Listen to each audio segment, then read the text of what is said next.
Hello everyone, welcome to my new vlog. তো দিনটা ছিল 2/2/2026, মানে গতকালকের এই ভিডিওটা। আর আমি আজকে এডিট করছি। আর গতকালকে ছিল আমার বার্থডে। আর আমার বার্থডেটা বেসিক্যালি ঘরোয়াভাবেই সেলিব্রেশন করা হয়। আর এটা প্রত্যেক বছরেই করা হয়। আমরা দুই বোন, বাট আমারটাই আমার মা ছোট থেকে করে আসছে, কিন্তু দিদিরটা করা হয়নি। আর দিদির তো এখন বিয়ে হয়ে গেছে, তাই দিদিরটা আর এখন হয় না। আর আমারটাই বরাবরই এখনও করে যাচ্ছে। তো দেখো, গতকালকে আমার বার্থডে ছিল। আর আমার বার্থডে উপলক্ষে আমার মা ছোট্ট করে সব কিছুই আয়োজন করেছে। মানে সব কিছুই করে, যেমন পাঁচ তরকারি ভাত, পাঁচ তরকারি সব কিছু মানে রান্না করে আমাকে খাওয়ানো, কেক কাটিং থেকে শুরু করে প্রত্যেকটা জিনিস কিন্তু আমার মা করে। আর আমার বার্থডেটা কিন্তু প্রত্যেক বছর ঘরোয়াভাবেই হয়। আমরা কিন্তু কাউকে বলি না, মানে ঘরোয়াভাবেই আমার মা আমার জন্য এইগুলো করে দেয়। আর আমি এটাকে উপভোগ করি। আমার খুব ভালো লাগে এটা, যে আমার প্রত্যেক বছর যেমনভাবেই হোক না কেন, ঘরোয়াভাবেই হোক আর যেমনভাবেই হোক, আমার বার্থডেটাকে সেলিব্রেশন করা হয়। তো যাই হোক, দেখো সন্ধেবেলায় রেডি হয়ে নিয়েছিলাম। আর এই দেখো কেকটা নিয়ে এসেছিল আমার বাবা। আর এখানে দেখো আমি কেকটাকে কাটিং করছি। এবার দেখো কাটিংটা করে কিন্তু আমি ফার্স্টে আমার মাকে খাইয়ে দেবো।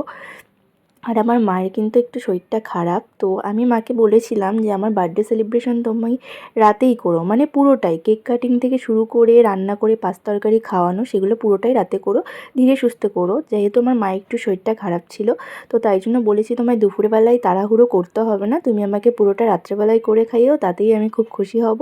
তো আমার মা আমার কথা মতো আমার মা রাত্রেবেলায় আমার পুরো সেলিব্রেশনটা রাত্রেবেলায় করেছে, মানে কেক কাটিং প্লাস খাওয়া দাওয়া সব কিছুই রাত্রেবেলায় হয়েছে। তো দেখো আমি যেহেতু রাত্রেবেলায় খাওয়া দাওয়াটা করেছিলাম, তো কেক কাটিংটা তার জন্য ফার্স্টে করেছি। আর তারপরে দেখো এই যে আমার মা আমাকে সব কিছু রান্না করে আমাকে খাইয়েছে, সেটা হলো রাত্রেবেলায়। আর দেখো ফার্স্টে খেতে বসে আমি কিন্তু পায়েসটা খেয়ে নিচ্ছি, যেহেতু পায়েসটাই আগে খেতে হয়। তো পায়েসটা কিন্তু আমি খুব একটা বেশি খাইনি, অল্পই খেয়েছি। পায়েসটা খুব সুন্দর হয়েছিল। আর যেহেতু শীতকাল, আর শীতকালে নলেন গুড়ের পায়েসটা তো খুবই ভালো লাগে। মানে শীতকালে বেসিক্যালি সব কিছু গুড়ের হয়, আর এই গুড়ের পায়েসটা খুবই ভালো লাগে খেতে। আর আমি দেখো অল্প করে খেয়ে নিয়েছি, যেহেতু এত কিছু খেতে হবে অল্প অল্প করে, তো পায়েসটা যদি আমি আগেই খেয়ে নিই তো আমার পেটটা ভরে যাবে, তো তাই জন্য আমি অল্প একটু পায়েস খেয়ে নিলাম। তো তারপরে দেখো এখানে আলু আর ফুলকপি পোস্ত করেছিল, তো সেটা দিয়েই খাচ্ছিলাম। আচ্ছা, আমি তো খেয়েই নিলাম, আমি তো ভুলেই গেছিলাম যে তোমাদের সাথে খাবারটা আগে শেয়ার করতে হবে। মানে কি কি মেনু হয়েছে চলো তোমাদেরকে সেটা দেখাই। তো দেখো ফার্স্ট এটা পায়েস, আর এটা হলো ভেজ ডাল, আলু ফুলকপি দিয়ে পোস্ত। আর এদিকে হলো পাবদা মাছের পোস্ত করেছিল, সর্ষে দিয়ে প্রত্যেকবার করে, বাট সর্ষেটা একটু তেতো হয় বলে তাই এবার পোস্ত করেছে, পাবদা পোস্ত।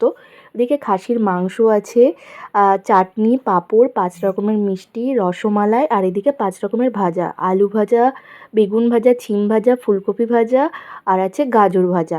এবারে দেখো আমি কিন্তু এবার মাছটা নিয়ে নিয়েছি, মানে পাবদা মাছটা। আর ডাল দিয়ে খাওয়ানোটা ভিডিওটা করা হয়নি, তাই তোমাদের সাথে শেয়ার করতে পারছি না। তো আমি এখন দেখো এটা মাছ দিয়ে খাচ্ছি। আর মাছটা কিন্তু খুব সুন্দর হয়েছিল খেতে। আমার মা ভালোই রান্না করে, খুব খারাপ করে সেটা বলবো না। এবার যে খাবে সেই বলতে পারবে। তো যাই হোক, আমার কাছে আমার মায়ের রান্না বেশ ভালো লাগে খেতে।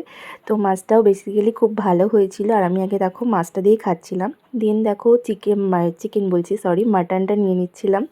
এবার মাটন দেখো আমার মা আমাকে অনেকটা দিয়েছে, বাট আমি এতটা মাটন খাই না, আমি যে কোনো মাংসই বেশি খাই না, 3 থেকে 4 পিস খাই। তো দেখো তারপরে মাটনটা নিয়ে নিয়েছি। এবার মাটনটাও কিন্তু খুব সুন্দর হয়েছিল খেতে। মানে অন্য দিনের থেকে 2-1 দিন কিন্তু মাটন খুব একটা ভালো হয় না, তো মাটনটা খুব সুন্দর হয়েছিল।